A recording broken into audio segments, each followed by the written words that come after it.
Right, so just a brief recap from the last lecture. Two things that we know about attention.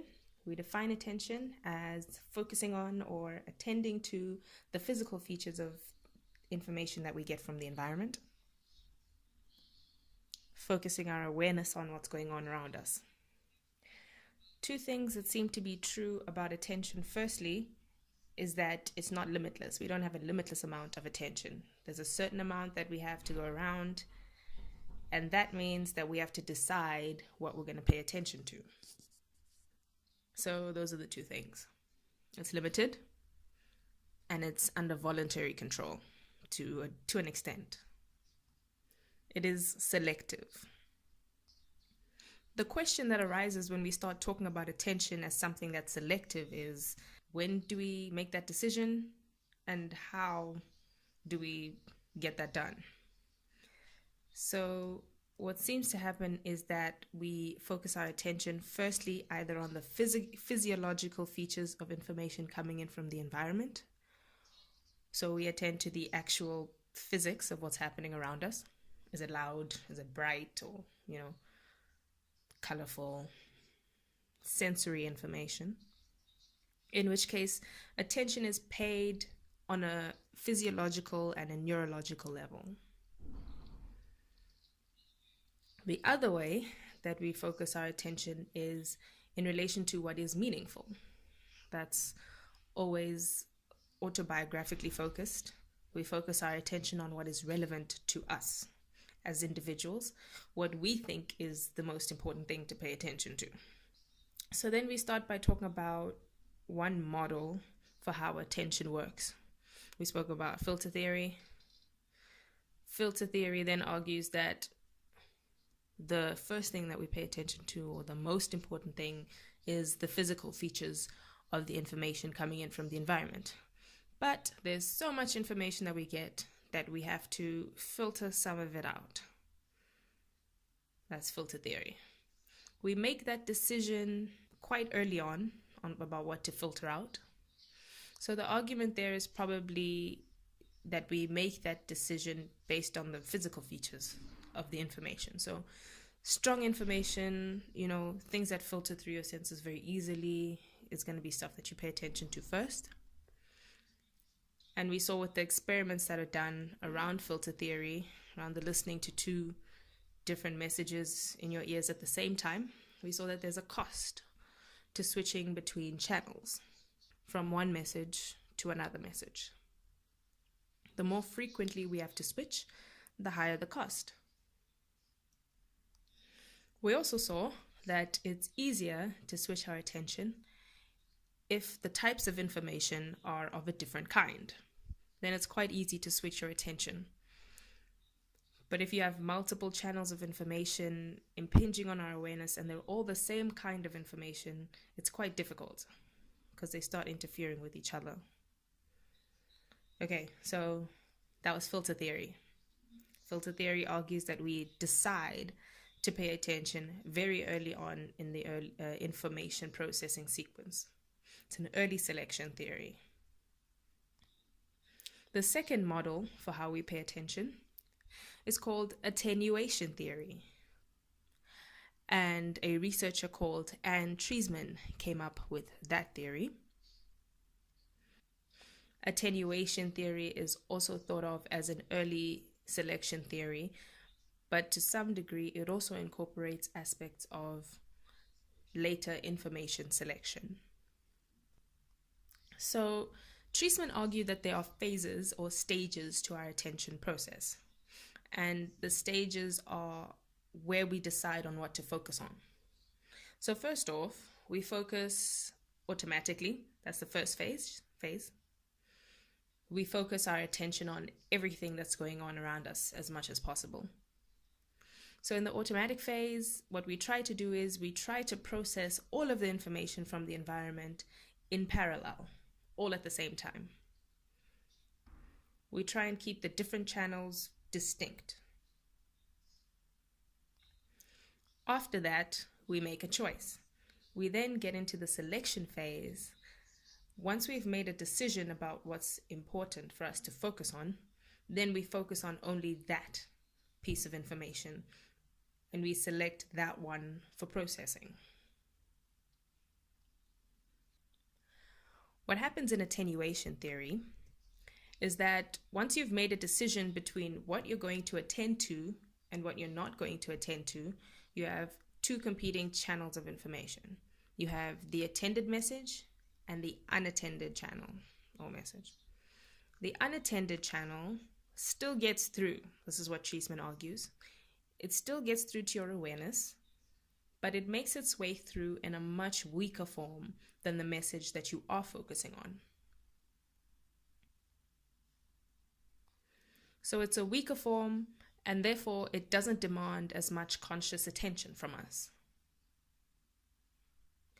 So in some way, it gets through to our awareness, gets through to be processed, just not at the same level as the one that you're actually concentrating on. So the example that he gave in class was, you wake up in the morning, you're kind of doing your thing, you've got the radio playing in the background, you leave home, you get to class, round about lunchtime, this annoying song pops into your head, and you have no idea where you heard it, why it's there, you can't figure out where on earth you got it from. That's an example of something that we're not specifically focusing our attention on, but that somehow gets through to our awareness at a later stage. Not necessarily through conscious processing, but in the background. So doing some experiments around the differences in attention between the things that we focus on and the stuff that we don't focus on, Treisman found something quite interesting. She spoke about the integration or the degree of integration of the features of the information that comes through to us. So when we're trying to make a distinction between what to pay attention to and what not to pay attention to, things that aren't important, we need to maintain that distinction. In order to continue focusing on the stuff that we want to attend to, we have to continually discriminate it from the stuff that we don't want to pay attention to. And Treisman found that when the differences between the attended message and the unattended message were simple and clear, it was easy to maintain that discrimination. It was easy to focus on the attended message only and to filter out the unattended message. She showed this in a couple of ways, simple experiments, that shows what she called the pop-out effect. So what she asked participants to do was to find a particular shape or letter amongst a range of distractors, and then she timed them on that task. So if you can look on the slide, the first task that she did was to get people to find the red line, and she timed how quickly it was that they ended up finding it. Hopefully you can find the red line in that picture. It's pretty easy to find the red lines because they only differ in one key feature, just the color. In the next picture, you're looking for the vertical one, not the horizontals.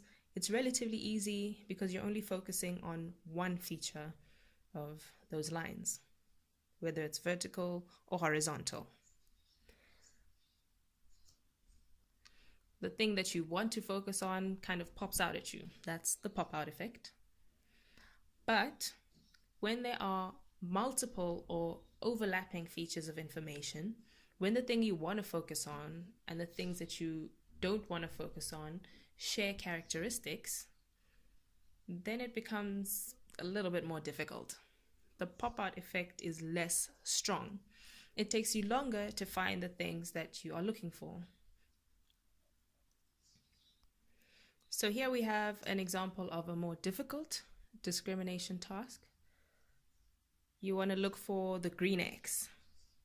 So now you need to distinguish between the color to find it. You can see the one on the left pretty easily because it's quite easy to distinguish. But on the right, if you've still got to find the green X, it takes a bit longer because there's other green things that aren't X's there. So you need to discriminate more overlapping levels between the signals, and that takes longer to focus your attention. So we've spoken a little bit about filter theory and a bit about attenuation theory. They both argue that we make our decisions about what to focus on quite early on in the process. But there are other ways of thinking about where you can make that choice. Here we talk about a distinction between models of early selection and models of late selection. Both filter theory and attenuation theory are early selection models, although attenuation theory does kind of allow for later selection, still an early selection model. In early selection models, the channels for processing information are picked on the basis of the features of that information. Data-driven, it's bottom-up process. It happens before we make any meaningful sense of what that information is. It's kind of a reflex decision. But if we talk about late selection models argue that all of the information that is coming at us from the environment gets processed before we decide what we're going to focus on. So it's not just the features of information. We do try to make sense of that information, and only then do we decide what's important and what's not important. If we're going to select late, it's going to cost us more attention. So both of these ways of deciding what we're going to pay attention to have their advantages and some disadvantages. So in early selection, it's advantageous because it allows us to decide what we're going to focus on using less attention, and then we can respond much faster. But the disadvantage is that we don't know whether we're responding to things that are important or not. We assume that important is the same as loud or bright or, things that come at you quickly or loudly, I suppose. So it's a very basic type of decision making. But if we go for late selection, we're going to wait before we react, and you're only going to react to things once you know what they mean. The advantage is that you decide what you'll respond to based on the personal relevance or significance of it. So you'll probably have appropriate responses, but it does cost more attention and it delays your response. So we might not always be able to respond quickly enough. Both of these models are valid. It's not a case of, you do one or you do the other. It seems to be that we can decide to a degree. In some cases, we're going to do early selection. In some cases, we'll opt for late selection because our attention and switching our attention is under voluntary control. But either way, there is a bottleneck effect. Either way, whether you select early or late, you still have to discriminate between things that are important, things that you're going to focus on, and things that you're going to ignore, because you can't focus on everything. Okay, then we move into a model that illustrates the process and the differences between early and late selection, and kind of shows where attenuation might fit into that model. So let's imagine we have a simplified situation where there are only two messages competing for our attention. One of them we're going to decide to focus on, and the other one we're going to decide to ignore. Now, obviously, in real life, there's a lot more than just two things that you have to focus on or that are coming into your attention. But this one is just a simplified version. So the process is that you attend to one piece of information coming in from the environment, and we process it in our sensory memory. It's a very limited, very short aspect of our memory.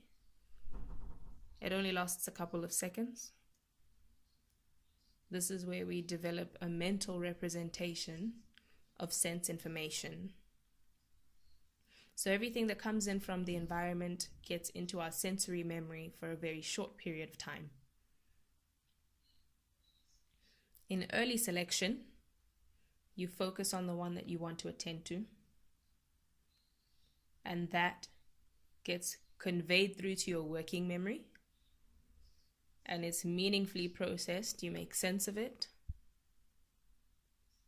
and by making sense of it, you kind of compare it to all of the other stuff that you've ever remembered receiving to say whether or not it's relevant and how it fits in to things that you know. And then you formulate a response. That's the kind of information processing sequence that happens when dealing with sense information and attention. Early selection theory says that that is the point at which we make a choice. Something has achieved our awareness, and that's where you decide what you're going to focus on and what you're going to ignore before you make sense of it. So that most of our energy is devoted to focusing on making sense of the stuff that we pay attention to. If we look at it from an attenuation theory standpoint, attenuation theory says that, there might be early selection, but there is a weaker signal that still gets through. So we decide early on what we're going to focus on, but we do get a weaker message coming through into our meaningful processing, and we might still be able to respond to that at a later stage. So what happens is that the weaker message sometimes fades away before we respond, or it weakens and drops out of our awareness because it's not coming in very strongly enough, so it doesn't maintain focus. Where late selection argues that both messages do get through to processing, and then after we've made sense of them, that's when we decide whether or not we're going to focus on the one or the other. So what does this mean for attention capacity? Based on these models, knowing that we can probably switch between early and late selection, and knowing that regardless of whether it's early or late selection, there is probably some attenuation that's going on no matter what. So these are models, they're not actual facts. This is how we imagine that it happens. They could be wrong. All right, so next we're going to look at attention capacity. So we know, more or less, that there's a limited budget of attention that we have to share out between everything in the environment.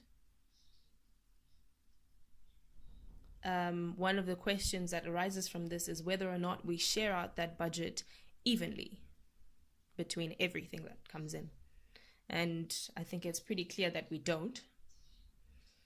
We tend to give more attention, like we've said, to things that we find personally interesting and, motivate us to pay attention to them.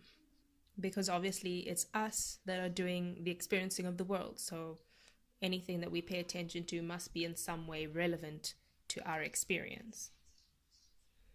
But the second set of questions that you can ask is about whether or not attention is a unitary capacity and whether or not we only have one channel that we can attend to at any given time. Is it possible to pay different kinds of attention to different messages at the same time? This is where we start talking about things like multitasking. Is it possible to multitask?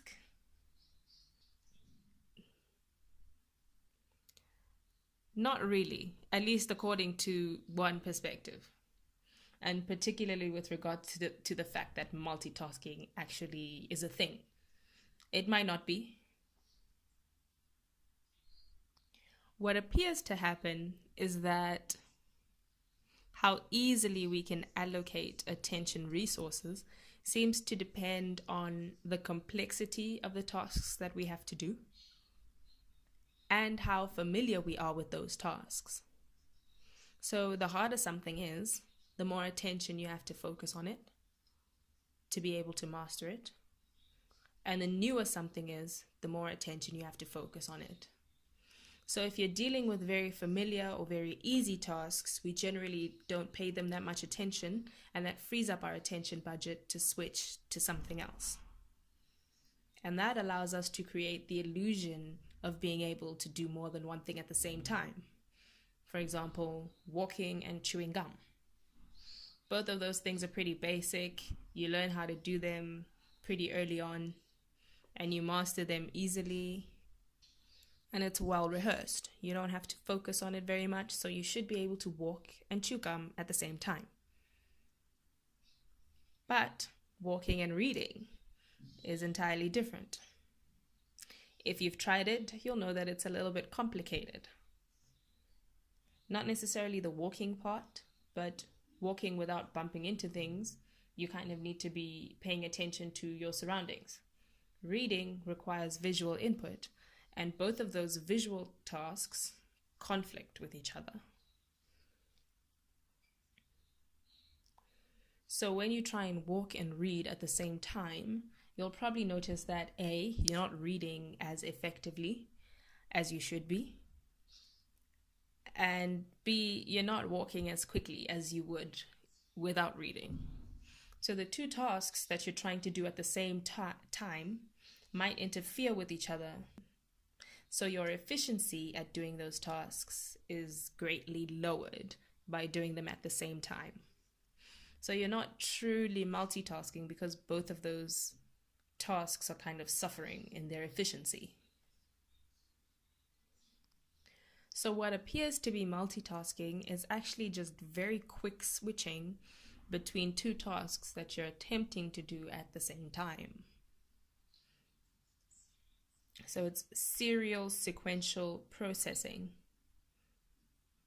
that kind of looks like it's tandem processing. When we're talking about difficult or complicated tasks or tasks that are new to us, the cognitive load of those is higher. And when we have to devote more attention to something, our tendency is to opt to select early. So when the cognitive load of a new task is higher, then we focus our attention really early rather than opting for late selection. And here the example of a driver is given. If you are new to driving, when you're still trying to concentrate really hard on everything that you're doing, you're not used to it, you kind of have to focus on each individual task. It has a very high cognitive load, and it's very difficult to do other stuff at the same time. But once you get used to driving, it becomes much easier to have a conversation, listen to the radio, lean back and, do other things, text, be on your cell phone, which you should not do, but many people do, without having so much of a cognitive load associated with doing all of those things at once. Obviously, texting is problematic because it requires visual focus, which is also required by driving on the road, obviously, which is why it shouldn't be done, because you can't focus very effectively on both of those things at the same time in the way that you could if you were having a conversation with someone, just an auditory stimulus, or perhaps listening to the radio. It appears that we are capable of switching our attention from early to late selection. We can decide. If we're on an early selection track, we can decide later on that actually we want to divert our attention to something else based on us having figured out what it means, it is possible to shift from early selection strategies to late selection strategies because we do seem to have voluntary control over our attention, but it does come with a cost. If we are continually switching, we might confuse ourselves, we might lose track of some of the information. And secondly, if we go to later selection, the later we leave that decision about what we're going to focus on, the more attention it costs us because we have to process all of the information and see if it's relevant first. So later selection between channels means that we have to pay more attention.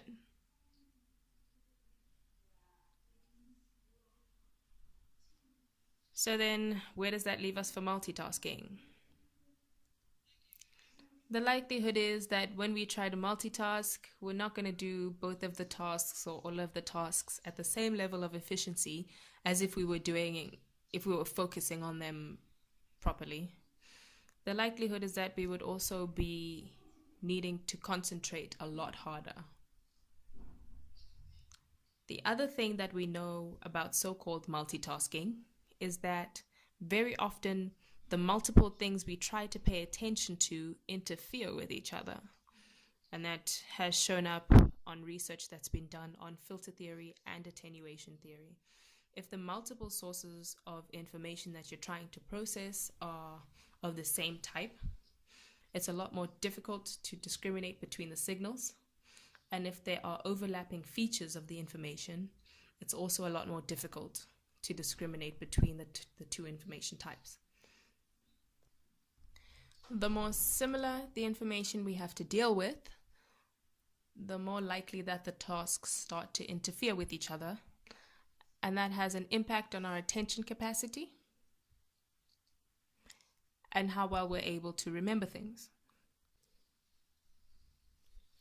And we're going to talk about memory in the next lecture.